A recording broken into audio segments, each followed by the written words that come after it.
Your voice matters in this November election. If you want to get more information, stay tuned.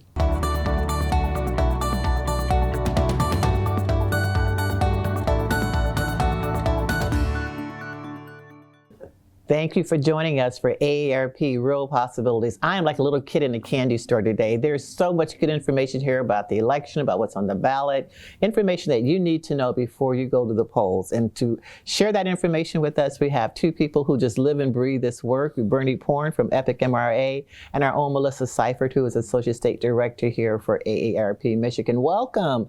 Glad to be with you anytime. I'm excited. But before we get started, because we want to set your credentials, make sure people know that, you are not just some person out there shooting off hot air. EPIC-MRA, Bernie Porn is extremely well respected. Tell us a little bit about how you got started and how long you've been doing polling. Well, I went to Aquinas College in Grand Rapids, and the first poll I did was for a mayoral race in Grand Rapids for one of my professors who was running for mayor.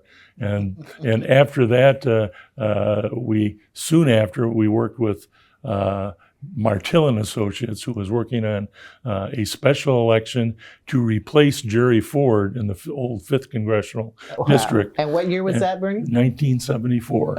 And I worked with them a lot and did polling, and the impact of Richard Nixon's situation, and Dick Vanderveen talked about insisting that Richard Nixon resign and attacking Bob Vanderline for being silent. So been on a while, and then worked on J. Bob Traxler's election. This is all during the 74 wave when Democrats picked up a lot of seats. And then I worked for just under 20 years in the Michigan legislature. And in 1978, we actually had 70 seats. Wow.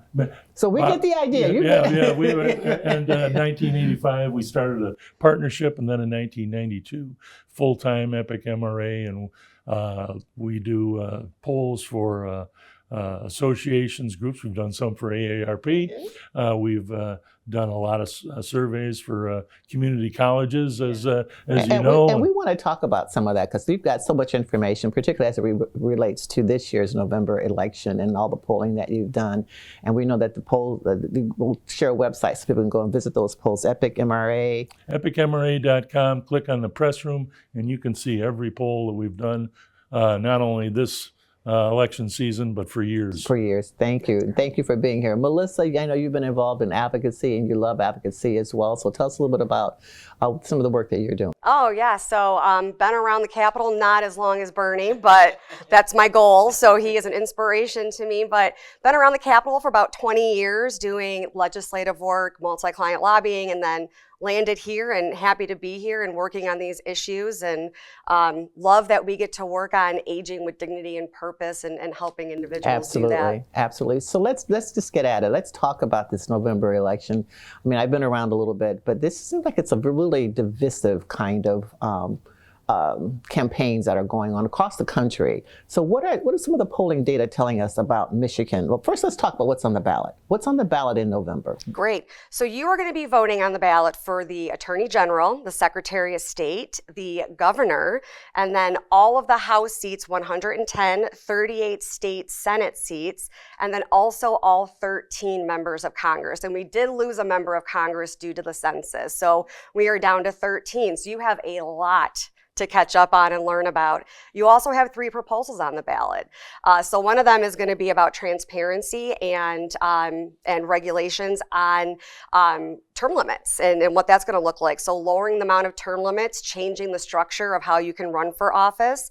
We also have a proposal on the promote the vote, which is going to make it a little bit easier but still secure the election cycle. So we're really excited about that. And then finally, the Reproductive Freedom Act, which changes the felony status of getting an abortion here in Michigan. There is a lot, and people need to pay attention because sometimes the language and the wording on some of these ballot proposals can be very confusing. So we want to make certain we give you as much information as possible. So let's take a couple of those. Bernie, what are you learning about some of these ballot proposals? The ballot proposals, the abortion issue is a key. We asked in August what's the top issue, and abortion was the top at 19%, and everybody said, well, you didn't have inflation and the economy and jobs. They would probably be much higher. So we included them in this most recent survey, and indeed abortion, instead of 19, was at 24% tied with inflation. Economy and jobs was at 10% tied with education.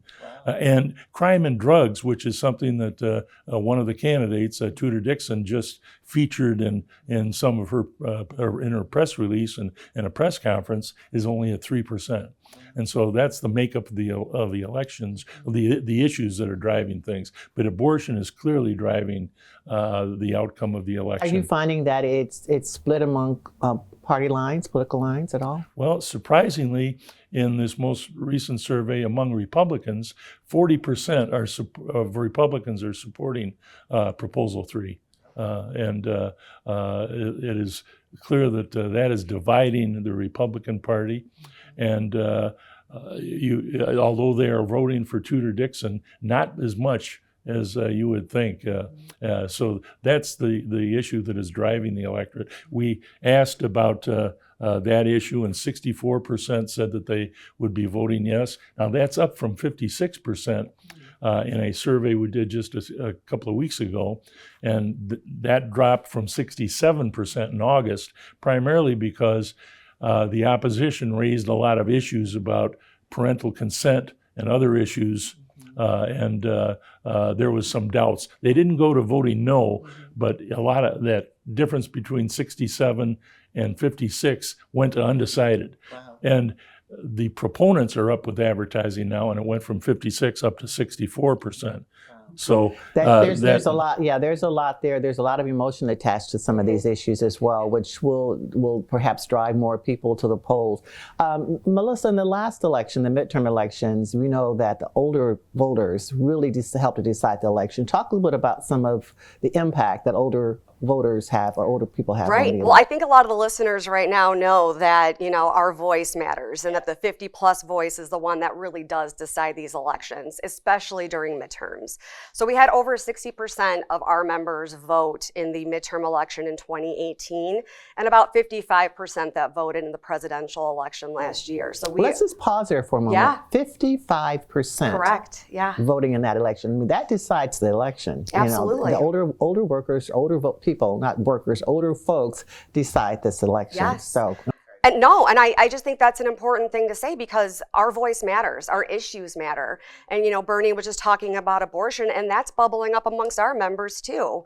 They have grandchildren and sisters and other people that might need that service. And so that's been a huge issue for them as well. But we're also looking at issues like prescription drug prices.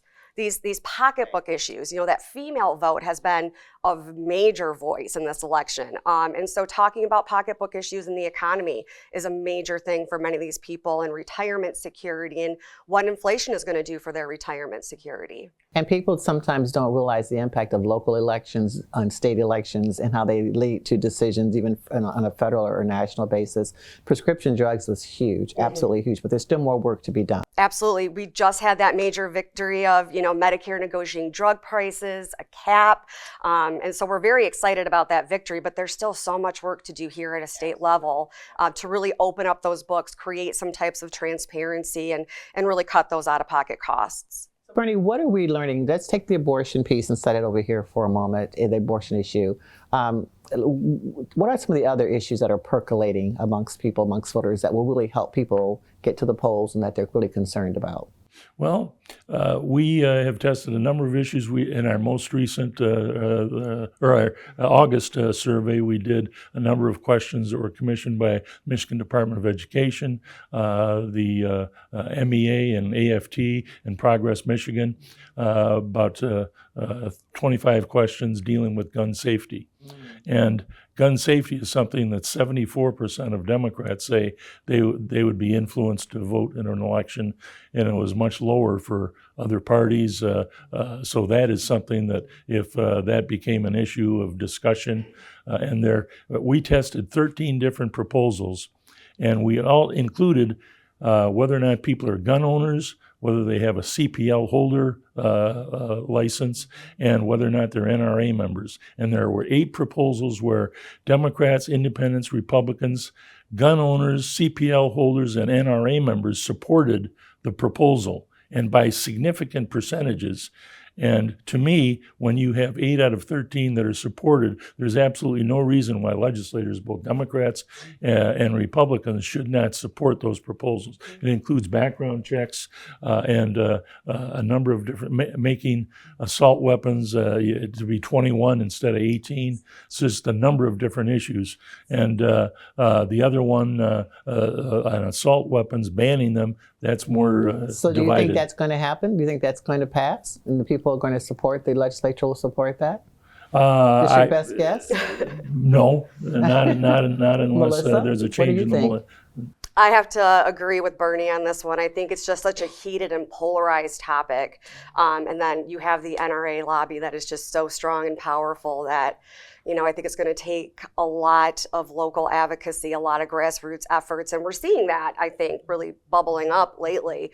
But yeah, it's like turning the Titanic, right, Bernie? and I would, if I were on the other side, I would run ads pointing out the NRA agrees with the members.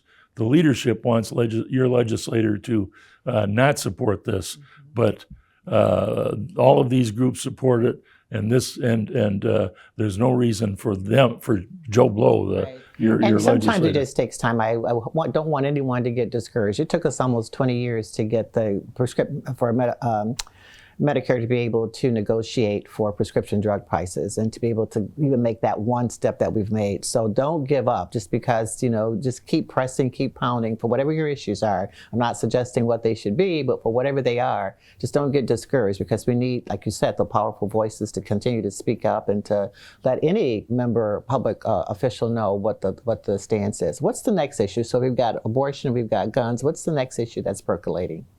Inflation not on there? They said it's with education. It's for education. There's issues with that, but I think the other issue involved with this election is what the Democrats call the great lie about the 2020 election, and all of the Republican candidates believe, and Republican voters believe, that Joe Biden and the Democrats stole the election, and that has helped Republicans win primaries. But in a general election, independent voters overwhelmingly say that Joe Biden won the election fair and square, and almost unanimously Democrats say that Joe Biden won the election fair and square. So that's a contradiction where the Republicans are kind of going against the grain of public opinion. So that independent voter is what might help to sway this one way or the other. Yeah. Right. Wow. Right. Interesting. Melissa, what's percolating amongst older adults? What are you hearing out there? I mean, what are the issues in the ballot? I mean, there's a lot. The Protect My Vote is something that we've been very involved with as well. You want to talk a little bit about that? Absolutely. So we were very adamant on opposing, I would say, part of that Secure My Vote component, which if the listeners here are watching, that was legislation that would really make it a little bit more difficult to vote and really put some more restraints on it. And AARP's position is we want access, we want security, we want people to vote, to do your civic duty, to do that. And so we had some issues with that, but the main issue that we had is that one of the requirements for the Secure My Vote was to put your license number on your ballot application that would be mailed to the Secretary of State's office, or that last 4 digits of your social security number. Talk about fraud. I mean, you and I have chatted about this so many times. We've had experts come in and talk about what those numbers are and how important they are to your identity. So we came out strong in opposition to that. I will say that the Secure My Vote folks did not get their signatures in on time to be on the ballot. And the Secretary of State is reviewing and certifying if their signatures are accurate right now, which is the first step. And then the next step is that it will go to the legislature for a vote.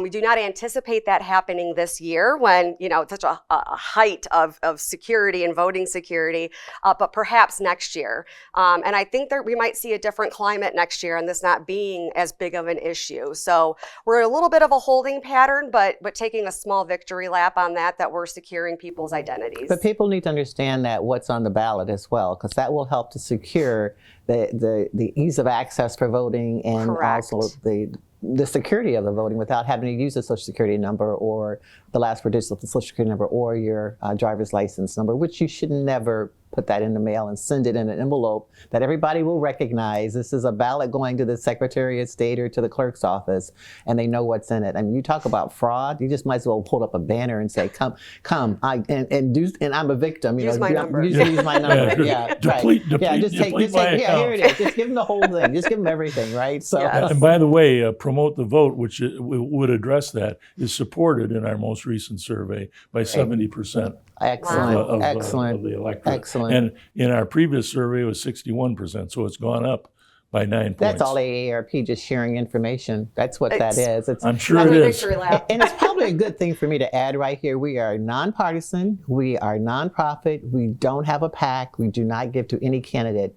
We support issues that are important to older adults, 50 and older, and their families and their communities. So we don't have, those of us sitting in our offices are from all different political parties and have all kinds of ideology. That does not get in the way of anything that we do. We are absolutely looking at what's best for older adults and their families. So I probably needed to say that because, people just whatever. So Yes. all right, so let's talk a little bit more about the ballot. When do people need to get their absentee ballot in? What are the deadlines? Give us some of that information. So the good news is that if you're going to be out of town or unable to make it on election day or whatever the issue is, you can go to your local clerk's office and vote absentee now. That began in late September. So we are in good shape for that. November 4th is the last day to request a absentee ballot to vote in the election. So make sure that you're getting into your clerk's office and getting that information. And then obviously November 8th is going to be election day. So we want you all to come out. I know a lot of listeners might have already voted and got their absentee ballot in already, but you all know family and friends and your children and grandchildren who may not have. So make sure that you're educating and doing your best to get out the vote information that AARP has. And there's so much misinformation out there right now, right? So if someone's not sure about Secretary of State, Attorney General, Governor, or a member of Congress, how do they get information about those candidates? The candidates are sending all kinds of information out there, but what are some good resources where people can go just to learn a little bit more of factual information about how candidates stand? I think the media is doing a pretty good job of explaining the provisions of the ballot proposals and the positions that candidates take on issues. So your local news TV station, as well as the newspapers, they usually have. Unfortunately, people don't trust those as much as they used to anymore. If they only would, because Yeah. there's a lot of information there, and the candidates they do ads, but in this poll that we did, 76 and 78% do not recognize the Republican candidates running for Attorney General and Secretary of State. And they don't have money, at least as I understand it, to run ads, whereas Gretchen Whitmer is running a great deal of ads, and she is name that's the reason recognition, why yeah. she's leading. And Tudor Dixon has gotten name recognition, but mostly from the ads that are run against her. And that's why she has 24% favorable rating and 44% unfavorable rating. And that is having an impact in terms of what we now have is a 16-point lead in the race for governor. Talk a little bit about the importance of local elections as well, like clerks and even the secretary. I mean, our Secretary of State has probably gone through more audits and more. Not just her, but the different counties and clerks have gone through more audits in this last election. How has that impacted how people feel about their vote? Well, one thing that is, I think, important is that there is an attempt by some to inject themselves into state board or local Board of Education races. And a lot of these complaints that are raised by people that show up at local Board of Education meetings about critical race theory and other issues, they're trying to influence the outcome of decisions made by local school boards. And so it's extremely important to understand what the candidates would do on issues. And we have tested that as well. And people want the complete history to be taught. And when you do use the phrasing critical race theory, you lose some of those folks. But the vast majority, 96%, said they want their children to learn the complete history, including slavery, and Interesting. the racial history during the 60s. Interesting. Melissa, you have small children in school. What are your thoughts about? And I don't want to get into the political thing, but what are your thoughts about just in terms of the history? You know, people are trying to squelch some of the history. Don't want. I'm not sure where that's coming from, but what are you? Absolutely. I mean, I have 2 children, 7 and 10, and they're learning everything as they should. And we have conversation about what's right and wrong. And I love that they're coming home and asking questions and just upset about our history and wanting to change it in their own generation. So I think it's a great thing. I have no opposition to it. I don't understand the opposition to it. And so, you know, I think we should carry on and move forward. And I'm happy to hear that it looks like the rest of our, you know, state feels the same way. I think that's great news. And that's the importance of voting. I mean, regardless of what your position is, regardless of whether you feel like Melissa or Bernie or me or anyone else, your voice matters. And we need to get people out to the polls and not to have an apathetic attitude about, oh, nothing's going to change. It will never change. The only way for evil to exist is for good people to do nothing. It's not a quote. Absolutely. So let's make certain that people get out to vote. So once again, what do people need to do? We've got like 30 seconds left. What do they need to do to get there? Go to www.aarp.org/mivote. Make sure that you visit that page early and often. Has all the links to the Secretary of State's website to know what's on the ballot. You can sign up for alerts and other information on candidates. Excellent. Thank you so much. Bernie Porn, thank you, sir. Appreciate You're very you. welcome. 1972, wow. Since trees were You new. got so much information in your head. We'll have to have coffee or something and get some more information from you. And Melissa, as always, you do such a phenomenal job for us. Thank you. Thank you. And thank you for watching AARP Real Possibilities. Now go vote.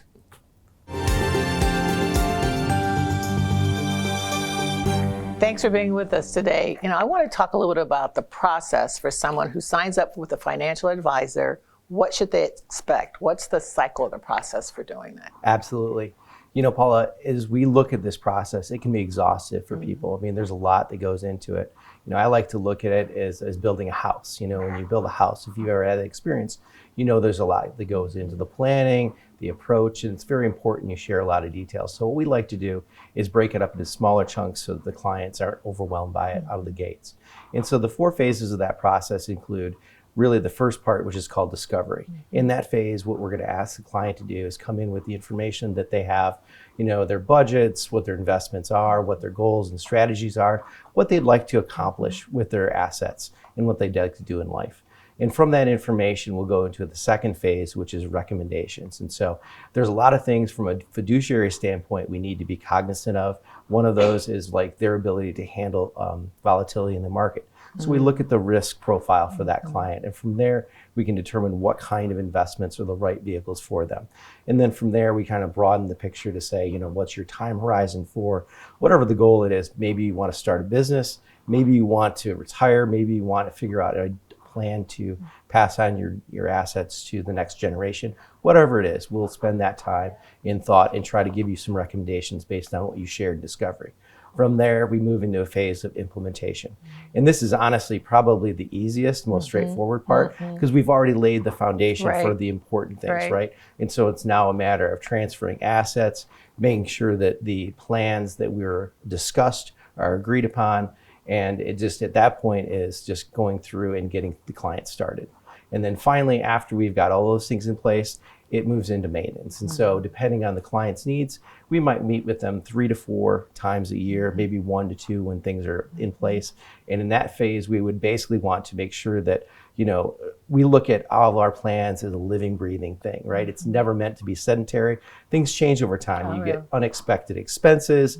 You have different things that affect you. So it's very important we are cognizant and we're always moving in that direction for the client. Do you find most people know what they want? what they want to, Great question.